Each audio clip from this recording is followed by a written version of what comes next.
On ASEAN Highlight this week, our reporter, Ms. Chularachamontri, followed a group of university students from the National University of Singapore on their trips to Bangkok to study about Thai art. And then we have a special interview with Arkis Pitakumpon, the Chularachamontri, or the representative of Muslims in Thailand. And then we have a special report on autism in Southeast Asia. And we wrap things up by a quick update on the situation in Libya and its impact on the ASEAN region. Mural painting tells colorful story of activities in the past, creatively made by older generation. It helps us understand people's spiritual belief, history, literature, and lifestyle.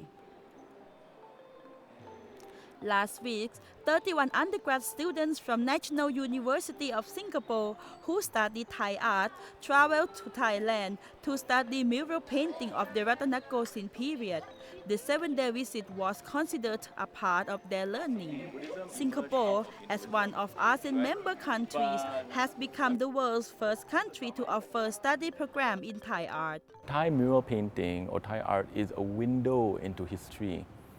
At a time before photography, before cameras, right? And so by looking at Thai art, by looking at murals, you learn so many things about how people live their lives, how they looked at power, how they look at economy, which are actually applicable even today.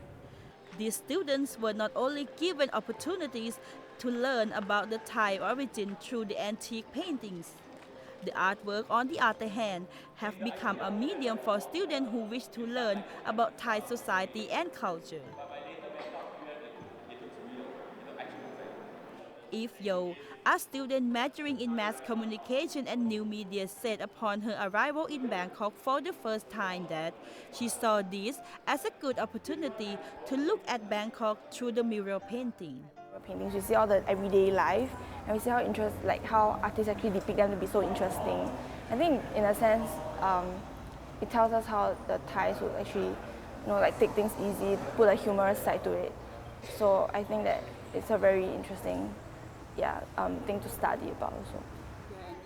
Apart from knowledge and understanding of Buddhist art gained during the journey, Singaporean students have also become more familiar with the lifestyle of people from their neighboring country,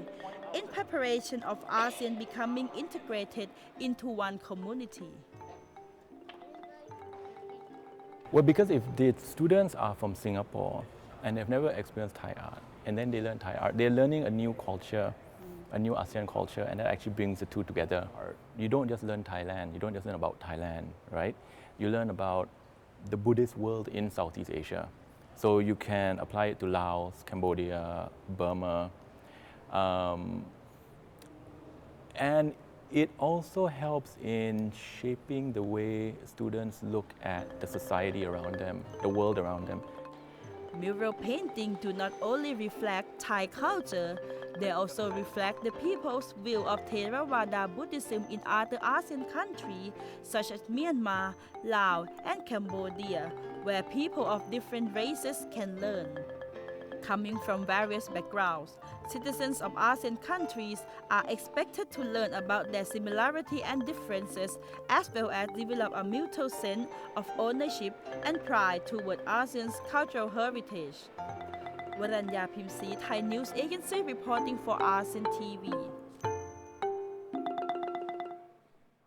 In an exclusive interview, Arkis Pitakumpon, the Chularachamontri, or the state representative of Muslims in Thailand, talked to us about the state of Islam in the current global landscape. More in this report. The Chularachamontri, the overseer of Muslims in Thailand, a position that the modern Thai state have inherited since the 17th century Ayutthaya royal court, is nowadays under the care of the Thai Interior Ministry and are responsible for the well-being of Muslims and Islamic affairs in the predominantly Buddhist country. In an exclusive interview with Thai News Agency, the incumbent, Arkis Pitakumpon, talked to us about his mission to promote religious tolerance in Thai society. He points out to the need for an approach to the Islamic faith through reflections on the Prophet's teaching, reflections that take into account the contemporary spirit of liberty in a plural and multicultural society. ในประเทศไทยเราในสังคมมุสลิมเราศึกษาในเรื่องของอะห์กามในเรื่องข้อบัญญัติทางศาสนาในหลักปฏิบัติต่างๆทางศาสนา แต่ประเด็นที่เป็นอัฟกาดประเด็นที่เป็นแนวคิดยังศึกษากันน้อยมากเพราะฉะนั้นต่อไปนี้เนี่ยเราจะเริ่มในการที่จะศึกษาเรื่องความคิดมากขึ้นสำนักจุฬาราชมนตรีเองขณะนี้ได้ทำสื่อออกมาเรียกว่าวารสารที่นี่สำนักจุฬาเราก็พยายามที่จะพูดถึงเรื่องมิติของทางความคิดมากกว่ามิติของทางอากามหรือข้อบัญญัติอันนั้นต้องห้ามอันนี้ไม่ต้องห้ามเราจะไม่พูดถึงมากนักแต่จะพูดถึงแนวคิดในการที่จะดำเนินชีวิตอยู่บนโลกปัจจุบันในบริบทสังคมการเมืองที่มันเปลี่ยนไป In recent time, religious extremism has breed violence all around the world and in turn breed Islamophobia as well. The Chularachamontri points out that misunderstandings are the root cause of all form of extremism, and this is something that Muslims around the world have been trying to combat against. ความรุนแรงที่เกิดขึ้นมันเกิดขึ้นจากคนส่วนหนึ่งซึ่งค่อนข้างจะมีความคิดสุดโต่งความสุดโต่งแน่นอนครับไม่เป็นที่ยอมรับท่านศาสดาในสายสายเรียนก็เตือนคนในยุคของท่านว่าท่านทั้งหลายพึงระวังในเรื่องความสุดโต่งในทางศาสนาเพราะคนชาติก่อนๆที่ผ่านมานั้นประสบกับความวิบัติก็เพราะความสุดโต่งในเรื่องศาสนาเพราะฉะนั้นในวันนี้ในโลกอาหรับในโลกอิสลามนั้นก็พยายามที่จะสร้างความเข้าใจแล้วก็ได้มีการจัดตั้งสถาบันขึ้นซึ่งเรียกว่าสถาบันความคิดสายกลางในเกือบทุกประเทศต่อการที่จะทำให้พี่น้องร่วมโลกนั้นได้เข้าใจศาสนาในทางที่ดีขึ้นแล้วก็จะให้พี่น้องมุสลิมเองโดยเฉพาะเยาวชนนั้นได้ตระหนักถึงคำสอนของอิสลามอย่างแท้จริงต่อการที่จะต้องมีเอื้ออาทรต่อเพื่อนมนุษย์ด้วยกัน In this global context, Akis told us that he wants to just tolerance into the limelight for the Islamic community in Thailand, something that he said has not been widely discussed in the kingdom as it should be. ในประเทศไทยเราเองเนี่ยเรายังพูดถึงเรื่องแนวความคิดในทางสายกลางน้อยอยู่และผมก็พยายามที่จะผลักดันให้เกิดองค์กรเหล่านี้ขึ้นองค์กรศาสนาขึ้นเพื่อต้องการที่จะเผยแพร่ความคิดสายกลางในการที่จะทำให้คนนั้นอยู่ร่วมกันได้ในท่ามกลางความหลากหลายความแตกต่างทางวัฒนธรรม Furthermore, the Chularachamontri also see the important role that religion can play in pushing for regional integration among ASEAN countries. He revealed to Thai news agency that during the recent meeting between representatives of the Islamic faith among ASEAN countries held last month in Bangkok, he has informally floated the idea of creating a standardized regional Islamic calendar so Muslims in Southeast Asia can mark important Islamic occasions on similar days. เมื่อเดือนที่ผ่านมาที่ประเทศไทยเรามีประชุมสภามัสยิดอาเซียนนะครับก็มีผู้แทนจากกลุ่มประเทศมุสลิมในอาเซียนกลุ่มอาเซียนนะครับก็มาร่วมประชุมกันแล้วก็มีเวลานอกรอบที่จะมาพูดคุยกันในการที่จะสร้างปฏิสัมพันธ์กันขึ้นให้เป็นอันหนึ่งอันเดียวกันในกลุ่มอาเซียนแม้เราจะไม่สามารถที่จะสร้างความเป็นอันหนึ่งอันเดียวกันในการกำหนดภารกิจที่สำคัญหรือกำหนดวันสำคัญทางศาสนาได้ทั้งโลกอันเนื่องมาจากเหตุผลความต่างในทางภูมิศาสตร์ก็ดีเนี่ยแต่ว่าในอาเซียนเนี่ยเราก็คิดว่า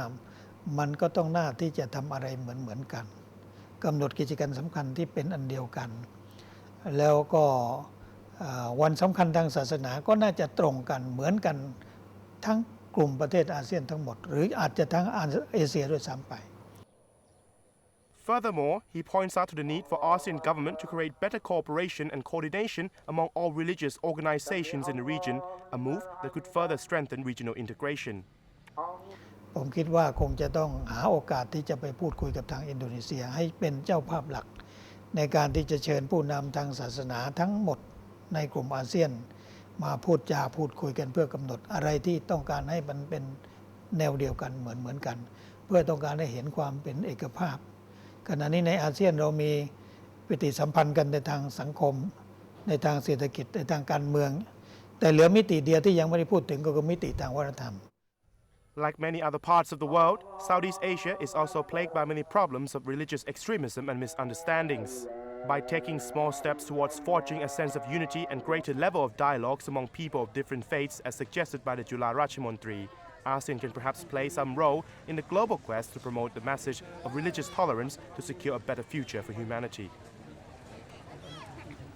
In this next report, we take a look at how an Autism Support Network is formed by a group of parents in Southeast Asia.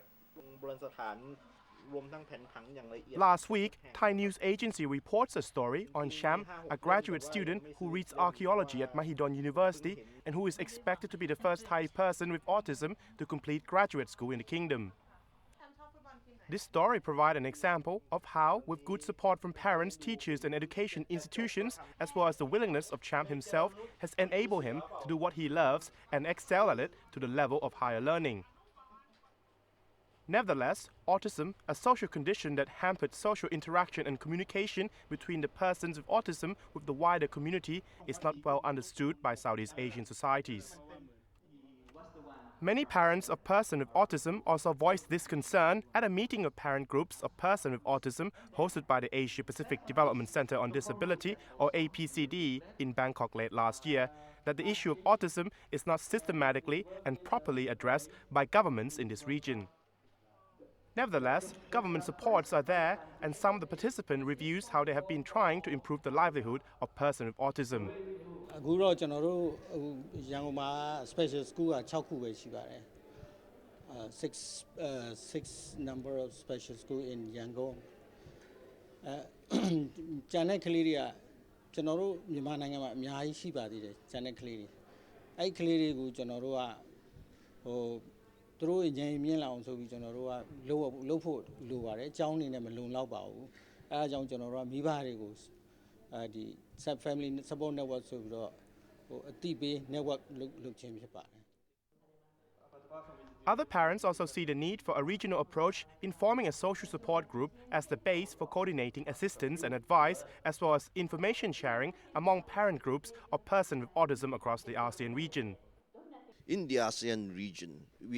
our countries are very diverse, and also each one of the countries have its own strengths, and we can certainly learn a lot from each other as well as help support each other. The exciting part is that people are coming together and they have a very clear goal, and that is to improve the lives of people with autism as well as other related disorders. The formation of the ASEAN Autism Network last year by these parents is the first step they embark on the monumental task in creating more awareness about autism to the wider society and improve the livelihood of persons with autism in Southeast Asia. The shining example of Sham, the archaeologist grad student in Thailand, serves as an indication that with greater understanding, patience and perseverance, as well as parental and institutional supports, persons with autism are as able as anyone else in living an ordinary life and contributing to society. We wrap things up this week by taking a look at the impact from the revolt in Libya on the ASEAN region. As civil unrest and violence clashes spread across Libya, the diplomatic community around the Mediterranean works around the clock to facilitate mass exodus of foreigners from the North African country. Since the unrest started in the middle of last month, sparked by the popular revolt in the eastern city of Benghazi, governments from around the world have been working to get their citizens out, while many foreigners inside Libya try to flee the violence themselves, with Egypt, Tunisia and Malta among the preferred destinations. Diplomats and officials of ASEAN countries have also been helping each other in coordinating evacuation efforts by land, sea and air for their citizens. According to various reports, more than 9,000 out of 10,500 Vietnamese in Libya have been safely evacuated, while Indonesia has evacuated 875 of its citizens who work in the informal sector, as well as some students on a chartered plane to Tunis. According to the Ministry of Foreign Affairs of the Philippines, 11,045 out of some 30,000 Filipinos have left the strife-torn country. Malaysia, whose diplomats have been instrumental in coordinating the evacuation efforts of Thais and Singaporean, has used its military plane to assist the international evacuation efforts. Meanwhile, 1,994 Thai workers have already returned to Thailand, with 10,000 more still scattered in camps across Libya. Thai labor official reveals that the Thai government plans to evacuate 8,000 more Thais out of the North African country over the weekend. The crisis in Libya, meanwhile, has sharply spiked the price of crude oil up in the world market because it has affected oil supply to Europe. However, the news that Colonel Muammar Gaddafi have accepted a plan for a multinational commission to mediate the conflict has on Thursday lowered the surge. Nevertheless, the price of crude still held above $100 a barrel mark in the world market. The continued political instability and the prospect of more revolts in the Middle East and North Africa have sharply increased the price of oil in recent months, with oil traders and governments around the world still nervous about the future prospect of oil supply. Well, that's it for this edition of ASEAN Highlight. And on behalf of the ASEAN News team, I hope you all have a lovely weekend and Swadee Krab.